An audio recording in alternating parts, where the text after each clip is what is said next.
계룡산에 숨겨진 17년의 비밀. 한 쌍의 신혼부부가 사랑을 위해 도망쳤다가 하룻밤 사이에 흔적도 없이 사라졌습니다. 청각장애를 가진 바이올리니스트 소희와 용감한 소방관 용찬의 금지된 사랑은 한 가족의 집착과 배신으로 산산조각이 났습니다. 그들은 정말 죽은 걸까요? 아니면 누군가의 음모에 희생된 걸까요? 17년이 지난 후 환경 다큐멘터리를 촬영하던 드론이 우연히 산속 깊은 곳에서 이끼로 덮인 동굴을 발견합니다. 그 안에는 낡은 바이올린과 모든 것이 준비되었을 때 들으세요 라는 메시지가 적힌 카세트 테이프가 있었습니다.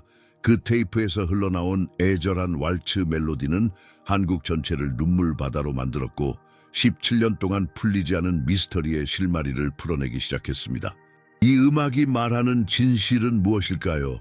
소희와 용찬에게는 무슨 일이 일어났을까요?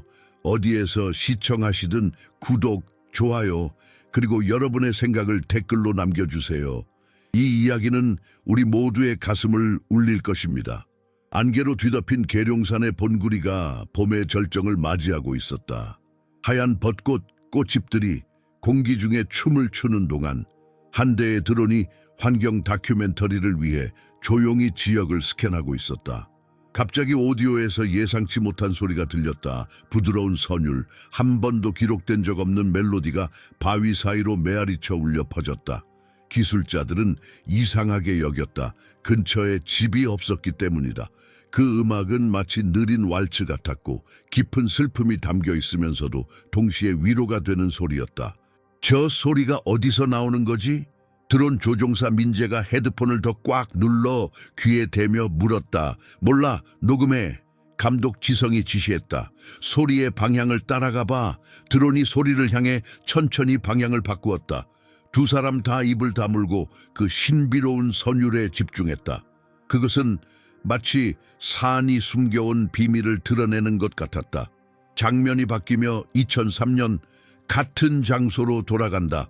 흰 드레스를 입은 젊은 여성이 가슴에 바이올린을 품은 채 혼자 숲속을 걷고 있다.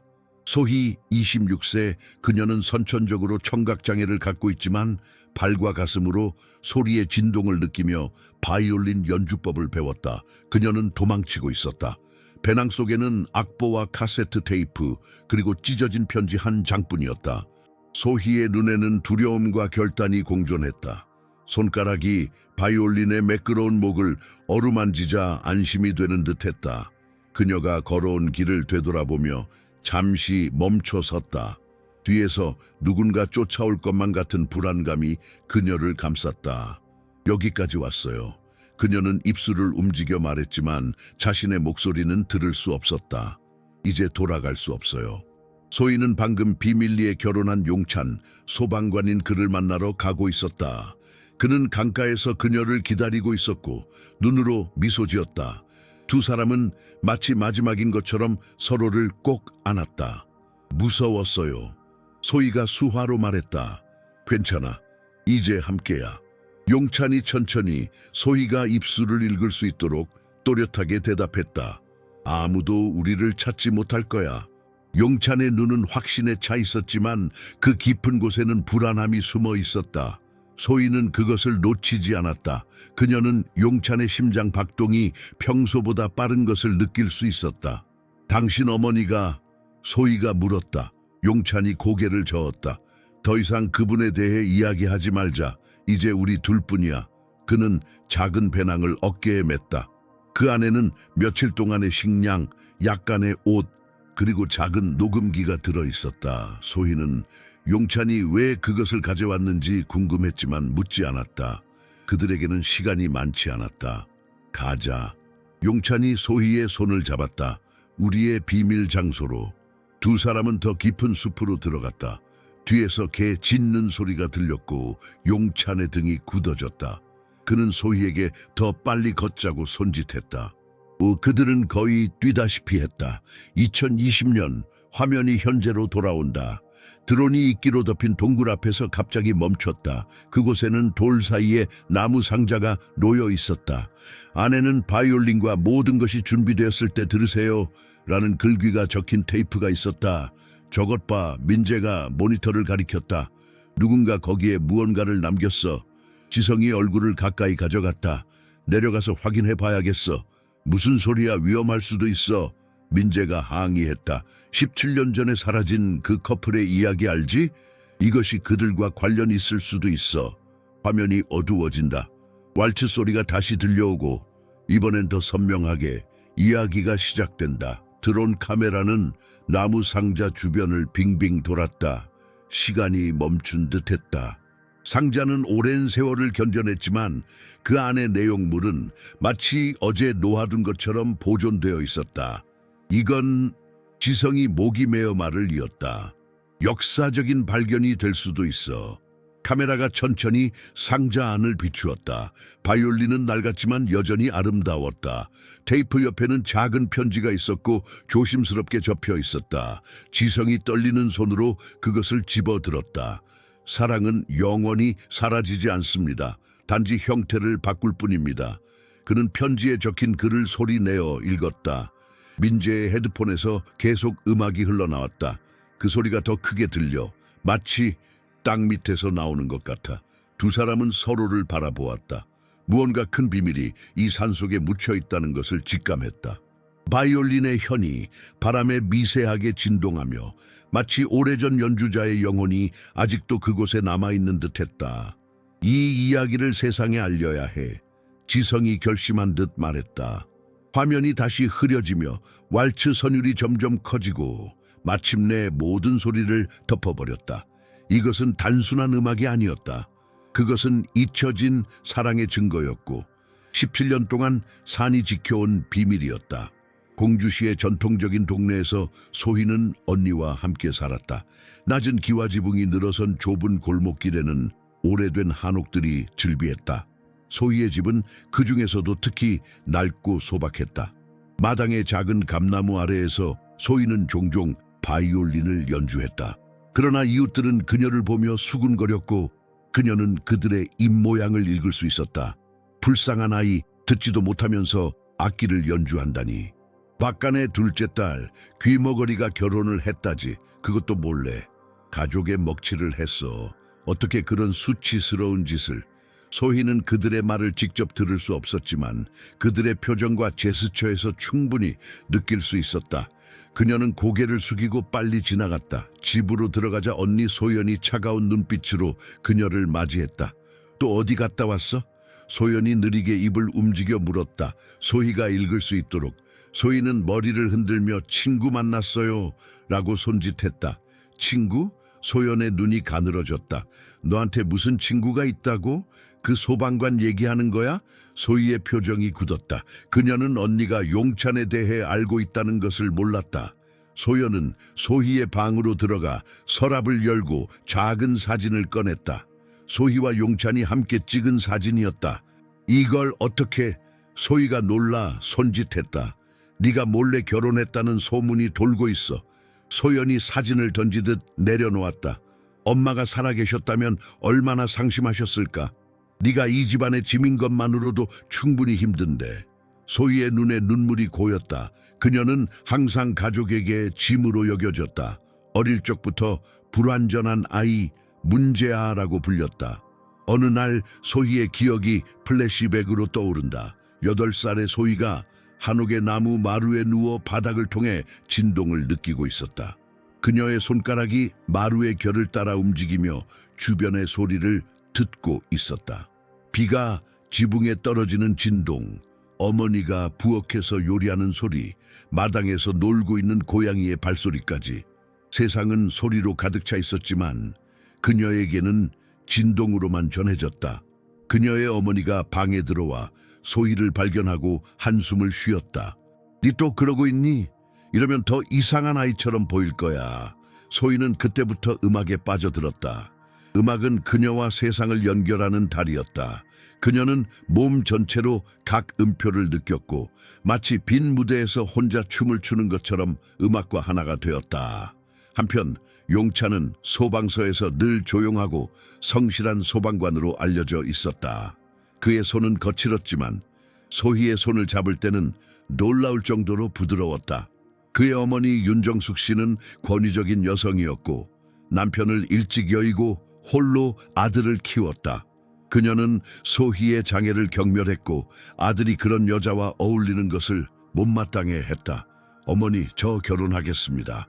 용찬이 무릎을 꿇고 말했을 때 윤정숙은 그를 뺨을 때렸다. 내가 죽은 다음에나 해라.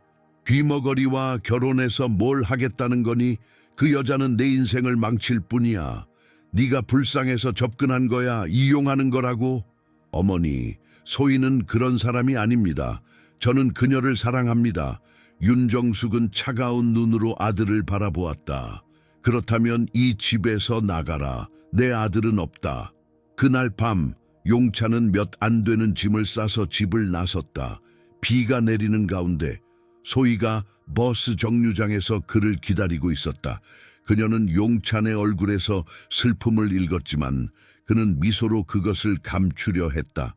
그들의 결혼식은 작은 사찰의 정원에서 비밀리에 열렸다. 오직 노승 한 분만이 참석했다. 벚꽃잎이 두 사람 주위로 흩날렸고 소희는 생애 가장 아름다운 순간을 맞았다. 용찬은 그녀의 손을 꼭 잡고 천천히 말했다. 이제부터 당신의 귀가 되어줄게요. 당신의 모든 말을 들어줄게요. 소희는 눈물을 흘리며 용찬의 가슴에 손을 대었다. 그의 심장 박동이 그녀에게 사랑을 전하고 있었다. 결혼식 후 두 사람은 잠시 세상의 시선을 피해 산속으로 떠나기로 했다. 그들은 평화를 찾고 싶었고 현실과 마주하기 전에 잠시의 행복을 갈구했다. 하지만 시청자들이 이 아름다운 결합에 감동하는 동안 화면은 사찰 밖에서 이들을 지켜보는 수수께끼의 남자를 비춘다. 그는 갈색 봉투를 들고 있었고 그 안에는 사진이 들어있는 듯했다. 그의 표정은 해석하기 어려웠다. 그 남자는 천천히 휴대전화를 꺼내 전화를 걸었다. 네, 맞습니다. 그들이 결혼했어요. 증거도 확보했습니다. 그의 목소리는 낮고 차가웠다. 윤정숙 여사께 전해드리죠. 카메라가 그의 손에 든 봉투로 줌인하자 그 안에서 사진 한 장이 살짝 보였다. 소희가 윤정숙의 집 앞에서 울고 있는 모습이었다. 그러나 면밀히 살펴보면 그 사진이 합성된 것임을 알 수 있었다. 해가 지고 달이 떠오를 때 소희와 용찬은 손을 잡고 산길을 올라갔다. 그들 뒤로 사찰의 종소리가 그들의 여정을 축복하는 듯 울려 퍼졌다. 그러나 그들은 알지 못했다. 그것이 마지막 축복의 소리가 될 것임을. 계룡산의 깊은 숲속에서 소희와 용찬은 새로운 삶을 시작하고 있었다. 봄날의 햇살이 울창한 나무잎 사이로 반짝이며 내리쬐었고 작은 가을물이 멀리서 졸졸 흐르는 소리가 용찬의 귀에만 들렸다. 그들은 작은 오두막을 만들기 위해 손을 맞잡았다. 용찬이 주변에서 단단한 나뭇가지와 넓은 나무잎을 모으는 동안 소희는 돌을 쌓아 기초를 만들었다. 이 정도면 될까요? 소희가 손짓으로 물었다. 그녀의 얼굴에는 땀방울이 맺혔지만 눈빛은 어린아이처럼 반짝였다. 용찬은 미소를 지으며 고개를 끄덕였다. 완벽해. 이제 지붕을 만들자. 그들의 임시 거처는 자연 동굴 입구에 지어졌다. 동굴은 깊지 않았지만 비와 바람을 피하기에 충분했다. 그들은 동굴 입구에 나뭇가지와 잎으로 만든 간이 지붕을 덧대어 작은 집을 완성했다. 소박했지만 두 사람에게는 세상에서 가장 아름다운 궁전이었다. 첫날 밤 용찬은 작은 모닥불을 피웠다. 불빛이 동굴벽에 춤추는 그림자를 만들었고 소희는 그 움직임에 매료되었다. 그녀는 손가락으로 벽에 움직이는 그림자를 따라 그리며 미소 지었다. 용찬은 그녀의 행복한 얼굴을 보며 가슴이 따뜻해졌다. 배고프지? 용찬이 입을 크게 움직여 물었다. 소희가 고개를 끄덕였다. 용찬은 작은 냄비에 물을 붓고 배낭에서 꺼낸 라면을 끓였다. 평범한 라면이었지만 산속의 밤 공기와 서로의 존재 덕분에 그 어떤 호화로운 식사보다 맛있었다. 둘째 날 그들은 주변을 탐험하기 시작했다. 맑은 물이 흐르는 작은 계곡을 발견했고 그곳에서 물고기도 잡을 수 있었다. 소희는 숲에서 자라는 나물들을 알아보고 모았다. 그녀의 할머니가 어릴 적 가르쳐준 지식이 이제야 빛을 발했다. 저녁이 되자 소희는 바이올린을 꺼내 들었다. 그녀는 눈을 감고 발로 바닥의 진동을 느끼며 연주를 시작했다. 처음에는 조심스럽게, 그리고 점점 자신감 있게. 용찬은 그녀의 연주에 넋을 잃고 바라보았다.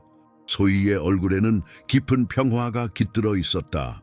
우리만의 곡을 만들자, 용찬이 제안했다. 우리 이야기를 담은 왈츠. 소희의 눈이 반짝였다.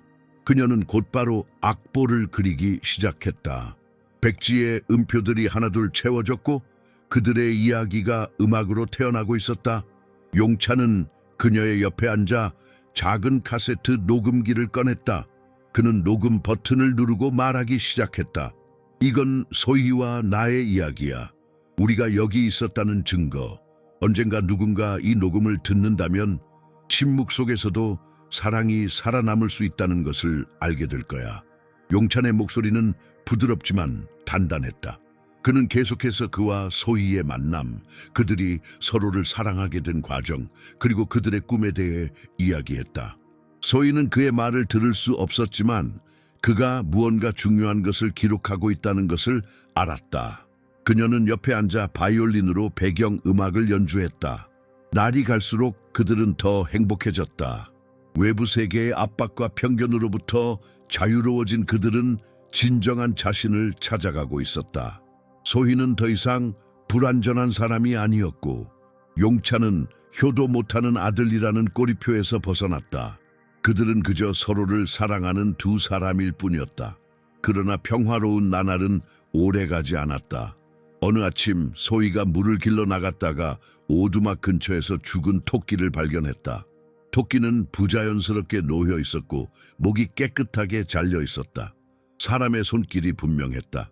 소희는 공포에 질려 용찬에게 달려갔다. 이건 용찬의 표정이 굳어졌다. 누군가 우리를 찾고 있어. 그날 오후 용찬은 식량을 구하기 위해 근처 마을로 내려갔다. 소희는 그를 따라가고 싶었지만 용찬은 너무 위험하다며 만류했다. 소희는 불안한 마음으로 그를 기다렸다. 몇 시간 후 용찬이 창백한 얼굴로 돌아왔다. 그의 손에는 구겨진 종이가 들려 있었다. 소희에게 보여주자 그녀는 숨을 멈췄다. 그것은 그들의 사진이 인쇄된 전단지였다. 실종된 부부, 보상금 지급이라는 문구가 큰 글씨로 적혀 있었다. 누군가가 우리를 찾고 있어. 용찬이 떨리는 손으로 말했다. 하지만 우리는 실종자가 아니야. 누군가 우리를 범죄자처럼 취급하고 있어. 소희의 눈에 공포가 스쳤다. 그들은 단순히 사랑을 위해 도망친 것뿐인데 이제 마치 도망자처럼 쫓기고 있었다. 그날 밤 소희는 잠을 이루지 못했다. 그녀는 용찬의 품에 안겨 있었지만 마음은 불안으로 가득 찼다. 다음 날 아침 용찬이 잠시 물을 길러간 사이 소희는 그의 배낭을 정리하다 한 봉투를 발견했다. 그 안에는 용찬의 어머니가 보낸 편지가 있었다. 소희는 편지를 펼쳐 읽었다. 용찬아, 네가 그 불완전한 여자와 사는 것보다 죽는 게 낫다. 네 아버지의 이름에 먹칠을 하지 마라. 돌아오지 않는다면 넌 더 이상 내 아들이 아니다. 편지의 날짜는 그들이 도망치기 이틀 전이었다. 소희의 손이 떨렸다. 이 편지를 용찬은 왜 숨겼을까? 그녀는 갑자기 의심이 들기 시작했다. 이 도피가 정말 그들 둘 다의 선택이었을까? 아니면 용찬이 그녀를 위해 모든 것을 희생한 것일까? 용찬이 돌아왔을 때 소희는 평소와 같이 행동하려 했지만 그녀의 눈빛이 달라진 것을 용찬은 놓치지 않았다. 그는 무언가를 말하려다가 멈추고 그저 그녀를 꼭 안아주었다. 그의 품에서 소희는 안전함을 느꼈지만 동시에 불안한 예감이 그녀를 떠나지 않았다. 그날 밤 용찬은 카세트에 또 다른 메시지를 녹음했다. 이번에는 소희가 잠든 후에. 그의 목소리는 낮고 비통했다. 소희야, 만약 내가 돌아오지 못한다면 나를 용서해줘. 나는 당신을 지키기 위해 최선을 다할게. 어떤 일이 있어도. 이른 아침 소희는 용찬의 숨소리를 느끼며 눈을 떴다. 동굴의 입구로 새어 들어오는 햇살이 바위 벽에 금빛 무늬를 그렸다. 잠시 동안 그녀는 이 순간의 평화를 만끽했다. 하지만 마음 한 구석에는 어제 발견한 편지가 무거운 돌처럼 자리 잡고 있었다. 용찬이 아침 식사를 준비하러 나간 사이 소희는 그의 배낭을 다시 살펴보기로 했다. 혹시 또 다른 비밀이 있는지 확인하고 싶었다.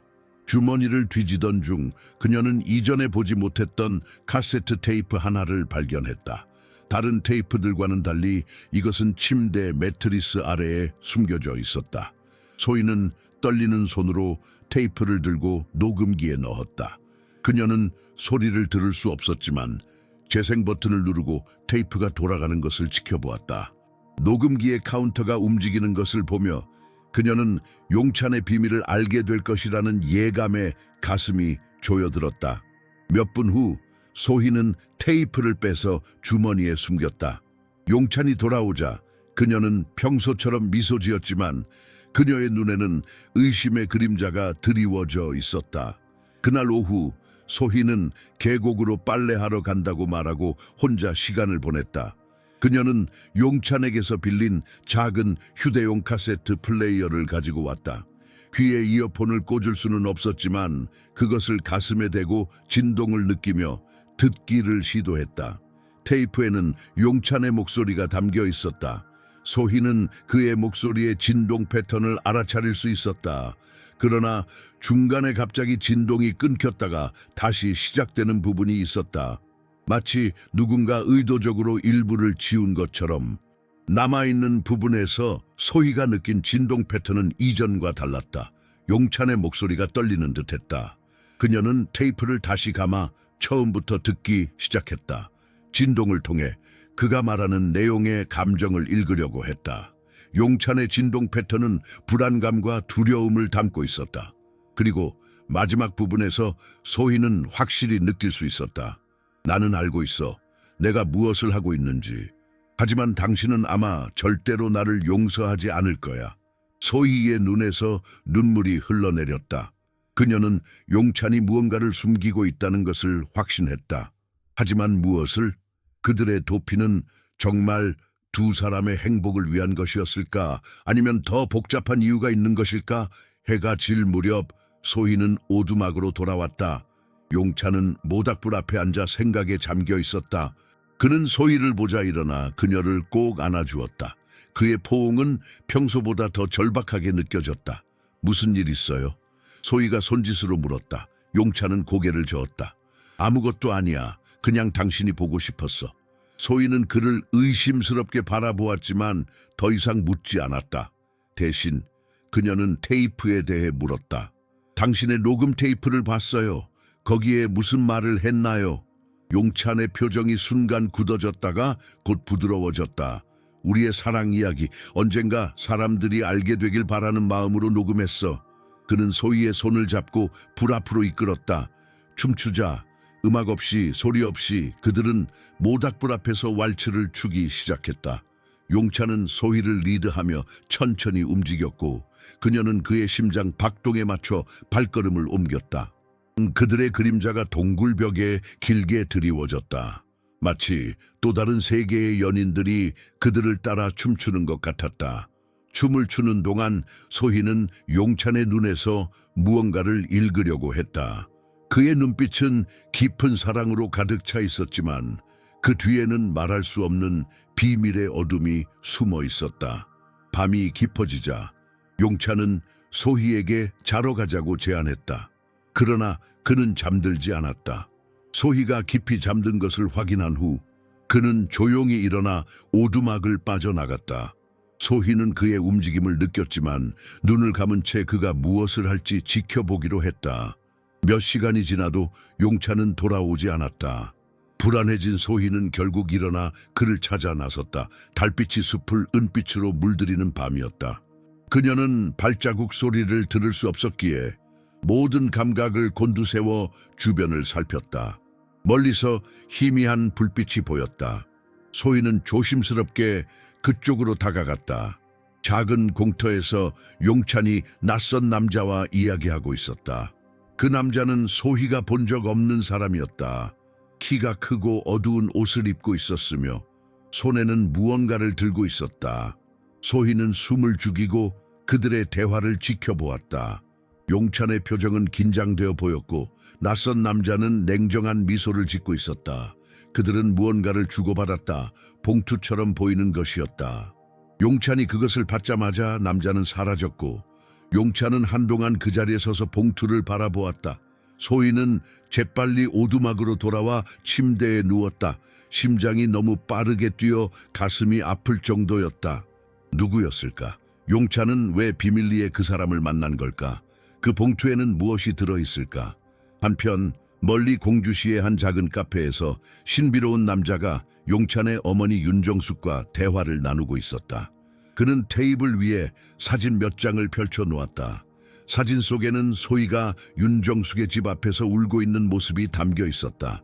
윤정숙은 차갑게 미소 지었다. 잘했어요, 김 형사님. 이제 어떻게 해야 할까요? 형사는 낮은 목소리로 대답했다. 아드님이 이미 미끼를 물었습니다. 그는 저희가 제시한 조건을 받아들였어요. 소희 씨를 데려오면 모든 혐의에서 벗어날 수 있다고 믿고 있습니다. 윤정숙의 눈이 위험하게 빛났다. 내 아들은 어리석지만 결국 올바른 선택을 할 거예요. 그 여자는 처음부터 우리 가족에게 재앙이었어. 하지만 거짓 고소는 위험한 일입니다. 형사가 조심스럽게 말했다. 윤정숙은 손을 휘저었다. 걱정 마세요. 내가 책임질게요. 중요한 건 내 아들을 그 귀머거리에게서 구해내는 거예요. 다음 날 아침 용찬은 소희에게 바이올린과 테이프를 안전한 곳에 숨겨야 한다고 말했다. 소희는 이유를 이해할 수 없었지만 용찬의 진지한 표정에 따르기로 했다. 그는 그녀를 동굴 입구로 데려갔다. 그곳은 그들이 생활하는 공간보다 더 깊고 어두웠다. 여기에 숨기자. 용찬이 천천히 말했다. 만약 내게 무슨 일이 생기면 약속해. 계속 연주할 거라고. 아무도 듣지 않더라도. 소희의 눈에 공포가 스쳤다. 무슨 말이에요? 당신에게 무슨 일이 생긴다니요? 용찬은 그녀의 뺨을 쓰다듬었다. 아무것도 아니야. 그냥 만약을 대비하는 거야. 우리는 항상 준비되어 있어야 해. 소희는 그를 의심스럽게 바라보았지만 결국 바이올린 케이스와 테이프들을 동굴 깊숙한 곳에 바위 틈 사이에 숨겼다. 용찬은 그곳을 잘 가릴 수 있도록 돌과 나뭇가지로 위장했다. 이제 아무도 찾지 못할 거야, 용찬이 말했다. 우리의 음악, 우리의 이야기, 영원히 여기에 남을 거야. 그의 목소리에는 슬픔이 배어 있었다. 소희는 그의 말이 작별의 의미를 담고 있는 것 같아 가슴이 철렁 내려앉았다. 그녀는 용찬의 손을 꼭 잡고 흔들었다. 함께 있을 거예요, 영원히. 약속해요. 용찬은 미소 지었지만 그의 눈은 웃지 않았다. 그는 소희를 꼭 안아주었다. 그의 포옹은 마치 마지막인 것처럼 느껴졌다. 그날 밤 용찬은 소희에게 내일 마을에 다녀오겠다고 말했다. 식량이 떨어져 가고 있었고 몇 가지 필요한 물건들이 있다는 이유였다. 소희는 불안한 마음에 함께 가겠다고 했지만 용찬은 단호하게 거절했다. 너무 위험해. 전단지가 마을 곳곳에 붙어 있을 거야. 내가 혼자 가는 게 안전해. 소희는 반대하고 싶었지만 용찬의 진지한 표정을 보고 결국 동의했다. 그날 밤 그들은 평소보다 더 오래 이야기를 나눴다. 용찬은 그들의 미래에 대해 말했다. 언젠가 이 모든 것이 끝나면 작은 집을 갖고 정원을 가꾸고 아이들을 키우는 꿈. 소희는 그의 말에 눈물을 흘렸다. 그것이 얼마나 아름다운 꿈인지. 새벽녘 소희는 용찬의 부드러운 입맞춤에 눈을 떴다. 그는 이미 여행 준비를 마친 상태였다. 해질 무렵에 돌아올게. 용찬이 천천히 또박또박 말했다. 절대 오두막을 떠나지 마. 약속해. 소희는 고개를 끄덕이며 그의 뺨에 손을 대었다. 용찬의 눈에는 말로 표현할 수 없는 깊은 감정이 담겨 있었다. 그는 마지막으로 소희를 꼭 안아주고는 배낭을 메고 떠났다. 소희는 그가 숲속으로 사라질 때까지 지켜보았다. 이상하게도 심장이 무겁게 내려앉는 느낌이 들었다. 하루가 지나고 용찬은 돌아오지 않았다. 이틀이 지나고 소희는 불안에 떨기 시작했다. 그녀는 오두막 주변을 서성이며 용찬을 기다렸다. 밤이 되면 작은 모닥불을 피워 그가 길을 찾을 수 있도록 했다.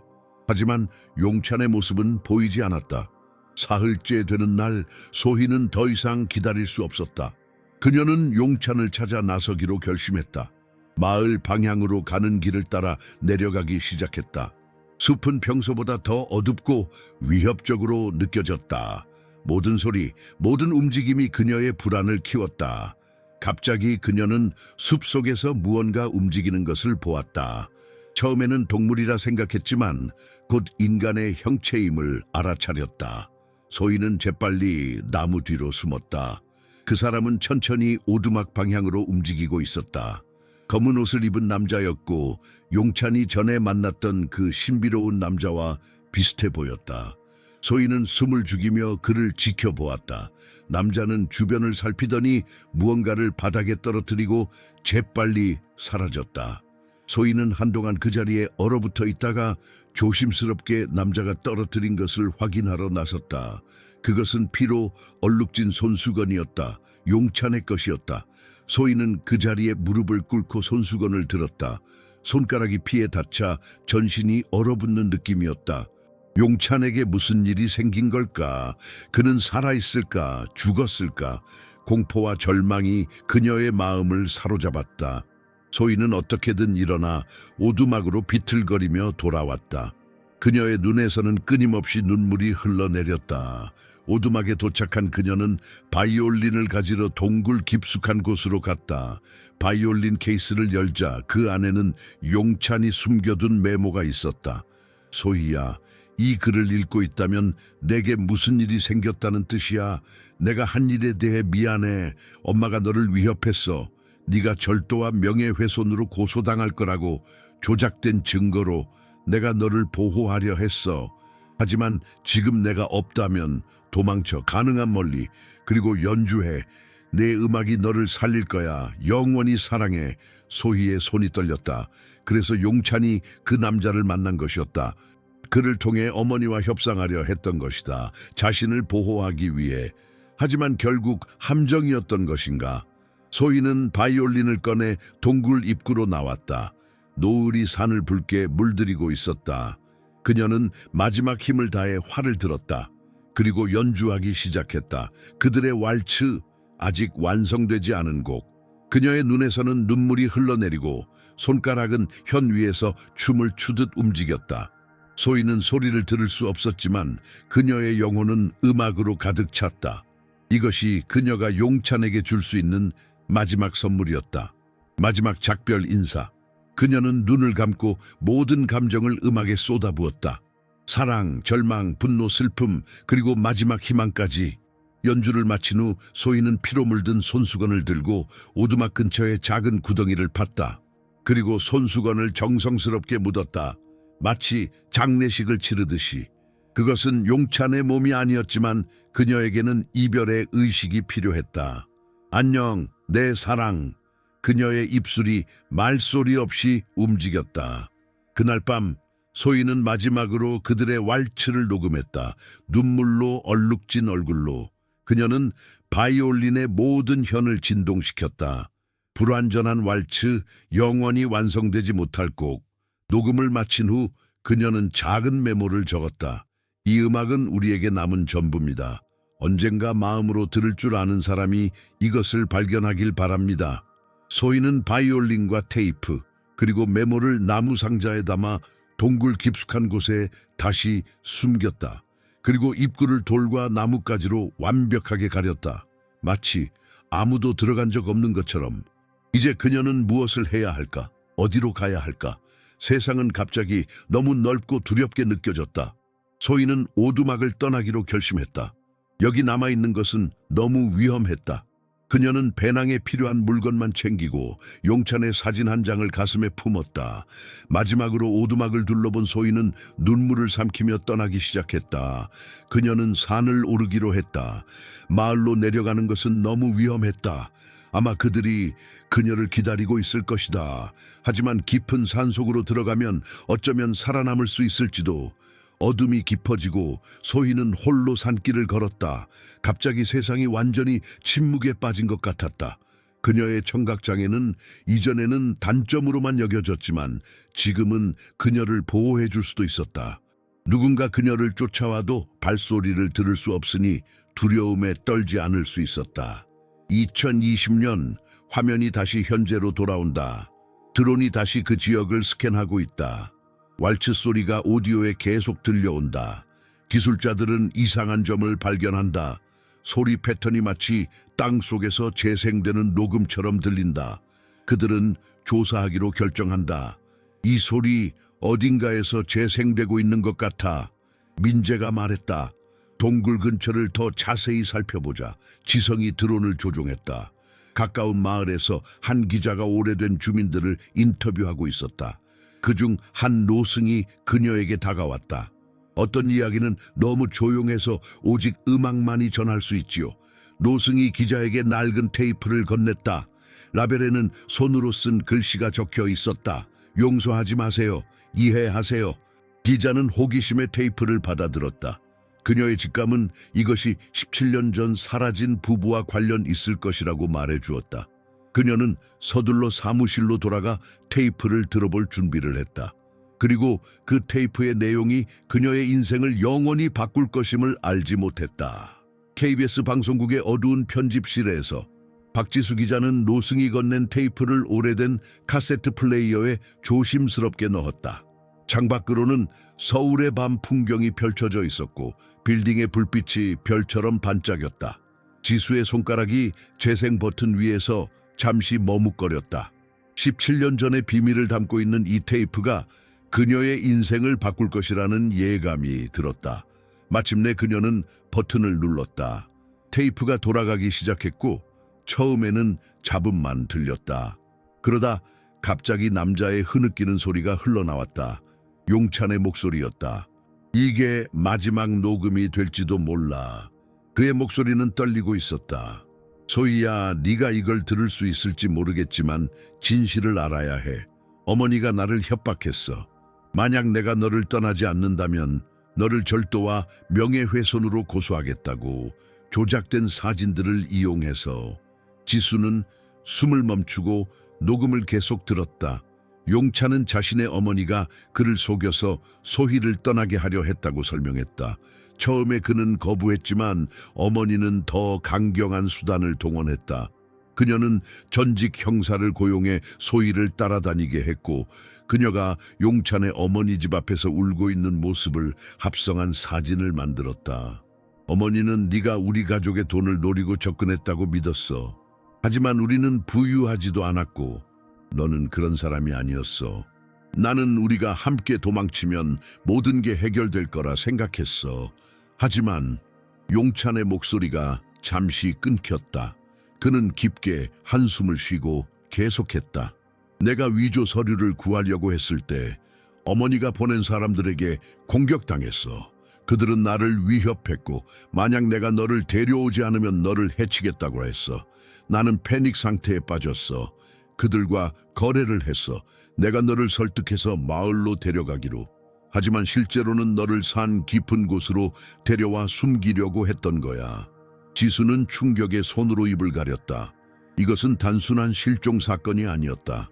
가족의 배신, 협박, 음모가 얽힌 비극이었다.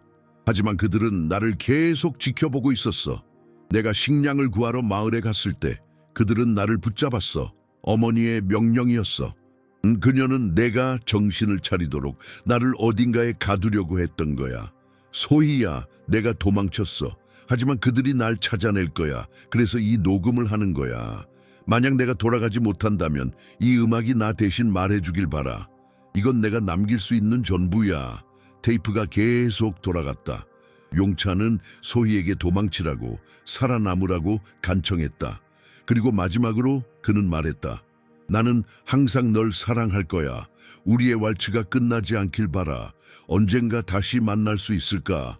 아마도 우리는 다른 삶에서 만나게 될지도 몰라. 소희야, 살아남아.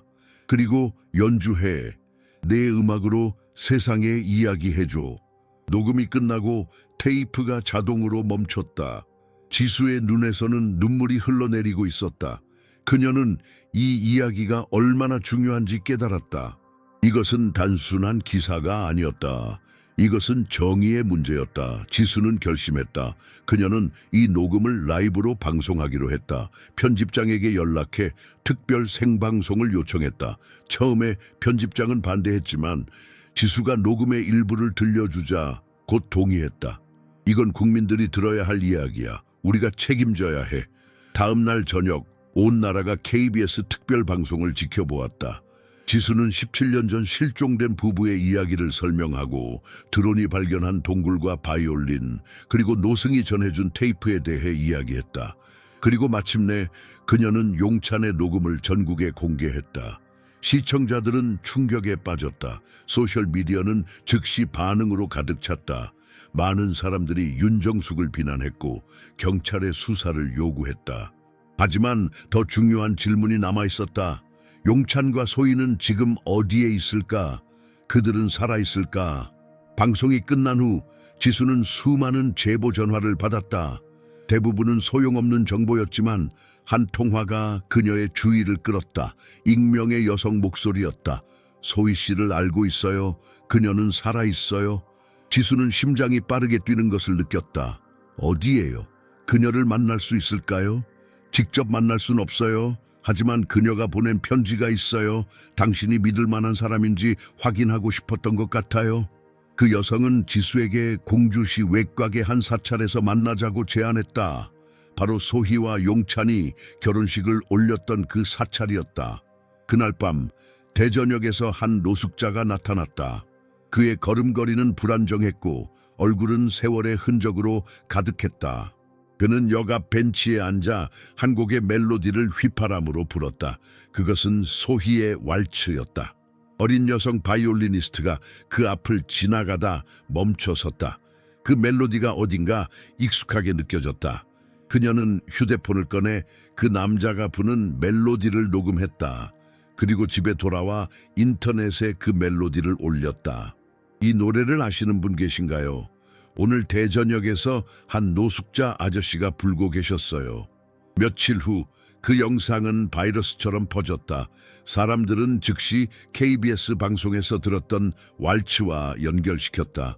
소희의 왈츠가 다시 한번 세상에 울려 퍼지고 있었다. 다른 몸, 다른 삶을 통해서 지수는 그 영상을 보자마자 대전으로 달려갔다. 그녀의 마음은 희망으로 가득 찼다. 만약 그 노숙자가 용찬이라면, 만약 그가 살아있다면, 그리고 소희도? 이 이야기는 아직 끝나지 않았다. 사실 가장 놀라운 부분은 이제 막 시작되려 하고 있었다. 대전역에 도착한 지수는 주변을 둘러보았다. 노숙자들이 몇몇 모여 있었지만 그 특별한 멜로디를 부르던 남자는 보이지 않았다. 그녀는 실망감을 느꼈지만 포기하지 않았다. 역 직원들에게 물어보고 주변 가게 주인들에게도 물었다. 마침내 한 노점상이 그녀에게 정보를 주었다. 그 사람은 보통 밤에만 나와요. 낮에는 강 근처에 있는 것 같아요. 지수는 금강으로 향했다. 강변을 따라 걷던 그녀는 마침내 다리 아래에서 쪼그려 앉아있는 남자를 발견했다. 그는 낡은 코트를 입고 있었고 모자가 얼굴을 가리고 있었다. 실례합니다. 지수가 조심스럽게 다가갔다. 남자는 천천히 고개를 들었다. 그의 눈은 공허했지만 어딘가 익숙한 느낌이 들었다. 지수는 휴대폰에서 소희의 왈츠를 재생했다. 남자의 눈이 갑자기 생기를 띠었다. 그는 음악에 맞춰 흔들리기 시작했다. 이 노래를 아시나요? 지수가 물었다. 남자는 대답하지 않았지만 눈물이 그의 뺨을 타고 흘러내렸다. 지수는 그 순간 알았다. 이 남자가 용찬이라는 것을, 17년 동안 실종되었던 그 남자라는 것을. 용찬 씨 맞으신가요? 그의 얼굴이 순간 긴장되었다. 오랫동안 아무도 그의 이름을 부르지 않았다. 그는 느리게 고개를 끄덕였다. 소희는 어디 있나요? 지수가 조심스럽게 물었다. 용찬의 눈에서 더 많은 눈물이 흘러내렸다. 그는 말을 하려 했지만 목소리가 나오지 않았다. 지수는 그가 심한 트라우마를 겪었음을 알 수 있었다. 아마도 기억 상실이나 다른 심각한 정신적 문제가 있을 것이다. 괜찮아요. 천천히 하세요. 지수가 그의 손을 잡았다. 이제 안전해요. 대전의 한 조용한 병원 방에서 용찬은 창가에 앉아 바깥 세상을 바라보고 있었다.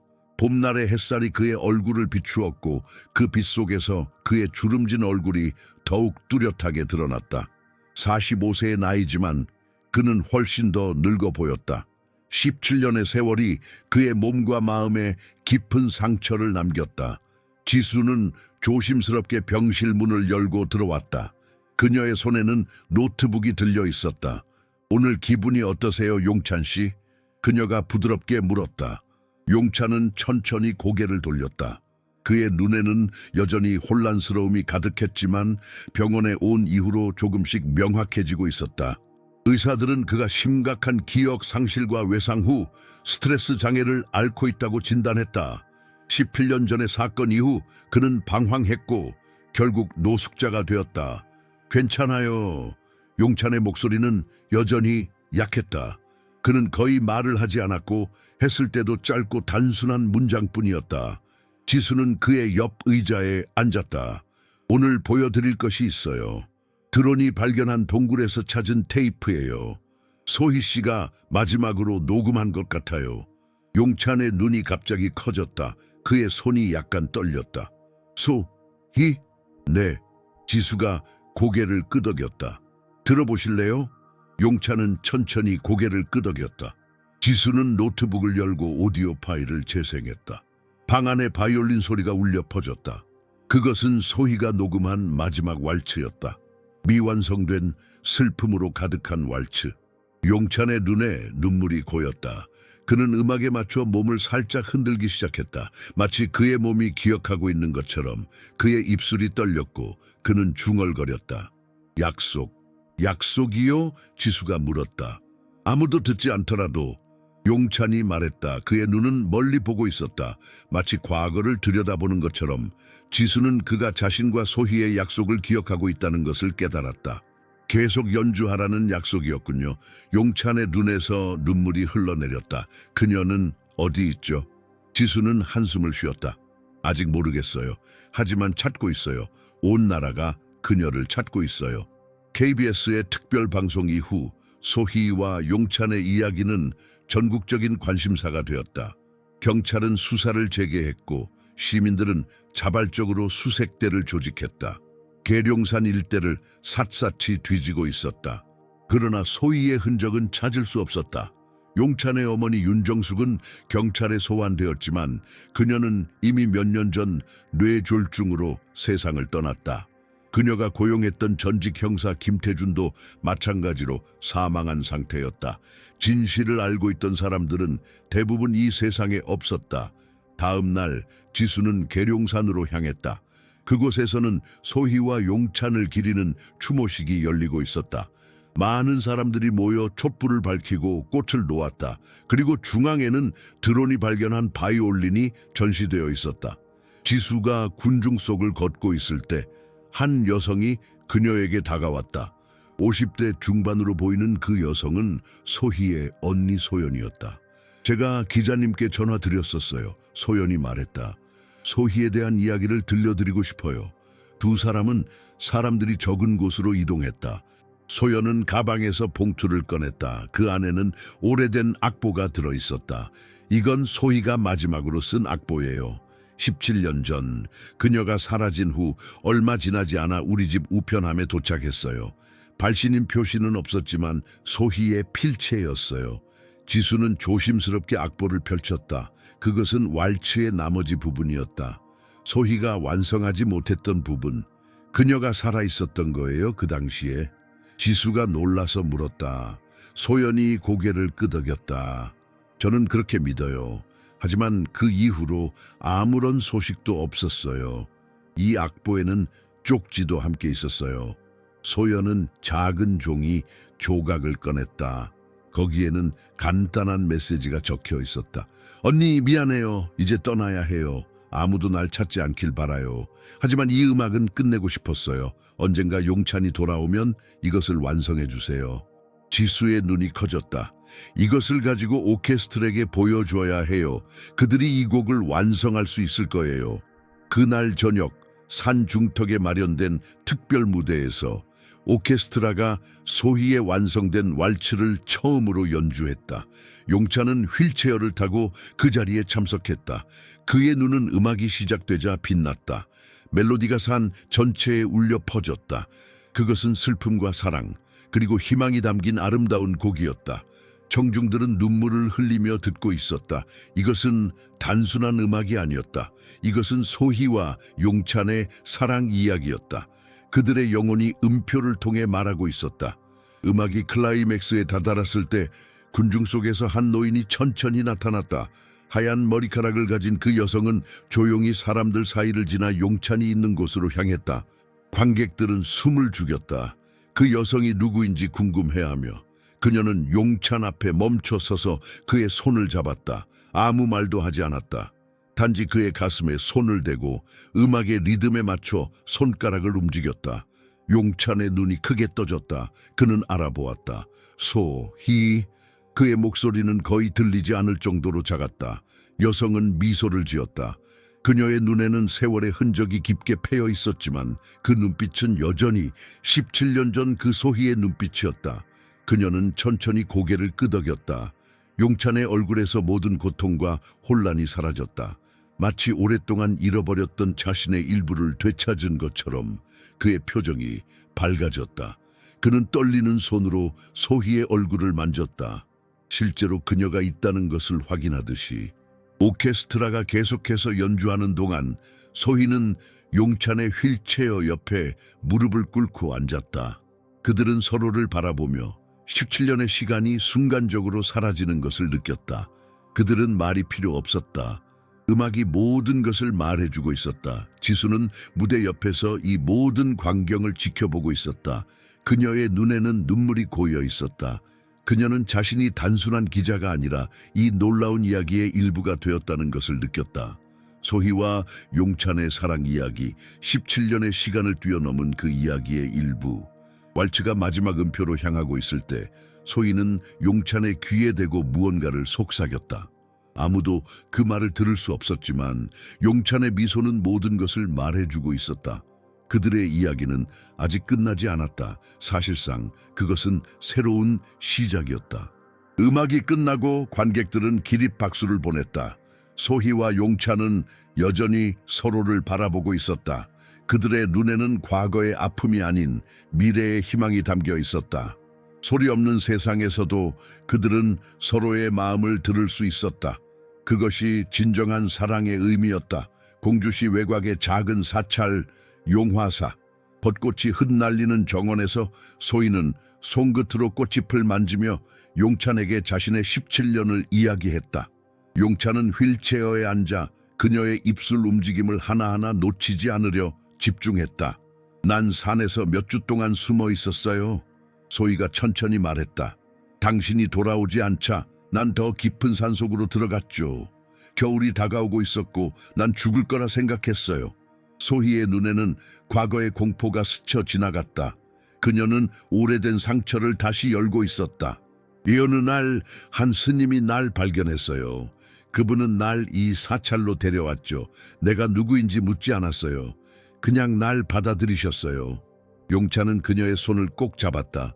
그의 손가락은 여전히 떨리고 있었지만 소희의 손을 잡을 때만큼은 단단했다. 난 여기서 새 삶을 시작했어요. 이연이라는 이름으로. 완전한 침묵 속에서 살기로 결심했어요. 사람들의 말, 약속, 거짓말.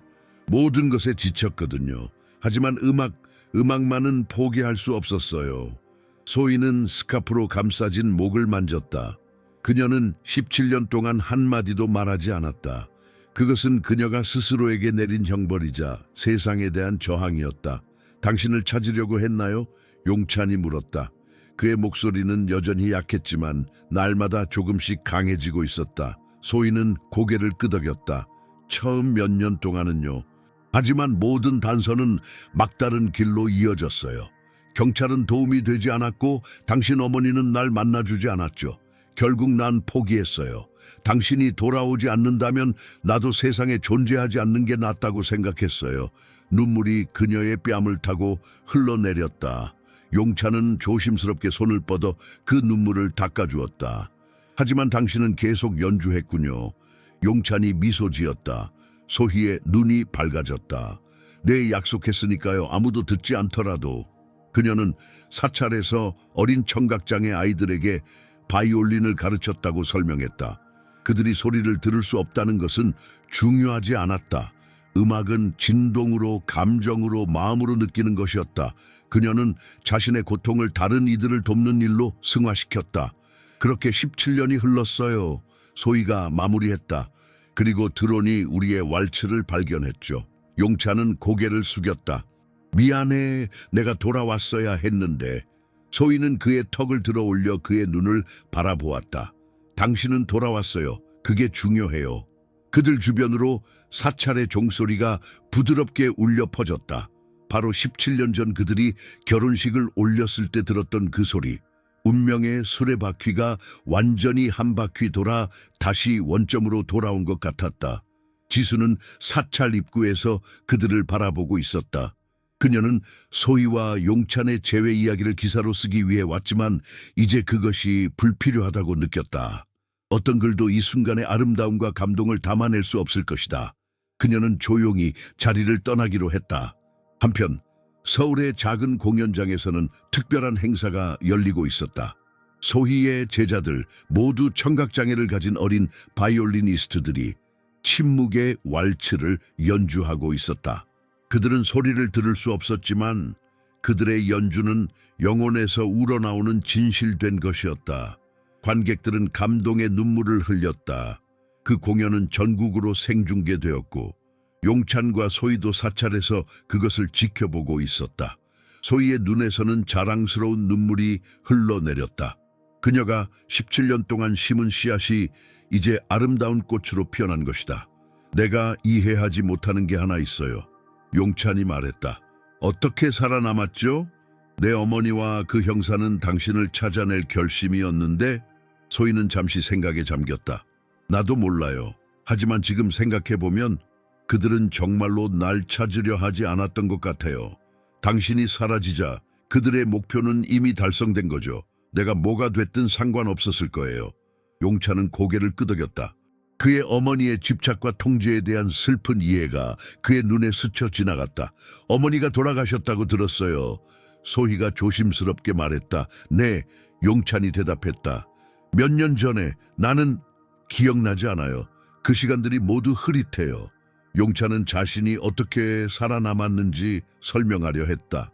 그의 기억은 단편적이었지만 어머니의 사람들이 그를 어딘가에 가두었다는 것은 기억했다. 그는 탈출했고 그 후로는 정신적 충격으로 거의 모든 것을 잊어버렸다. 그는 이름도 과거도 잊은 채 거리에서 살았다. 오직 소희의 왈츠만이 그의 마음속에 남아있었다.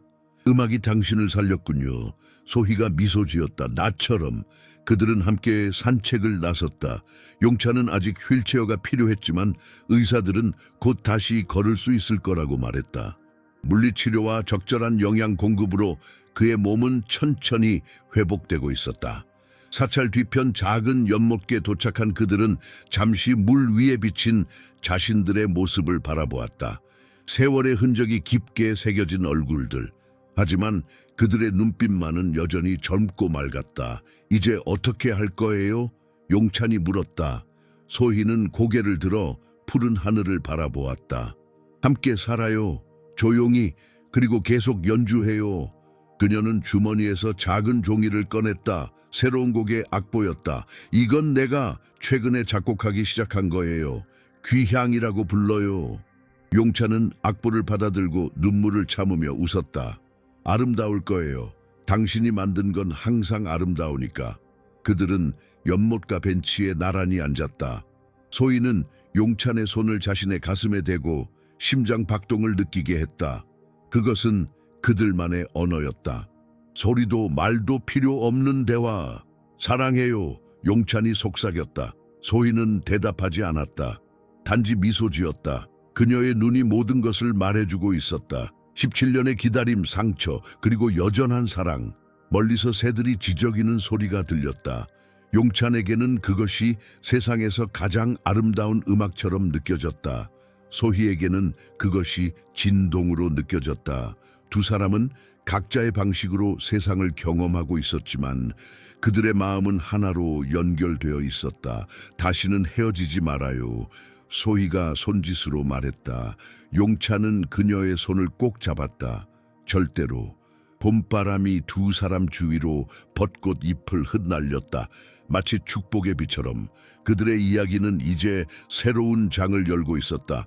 더 이상 슬픔과 분리의 이야기가 아닌 치유와 재회의 이야기.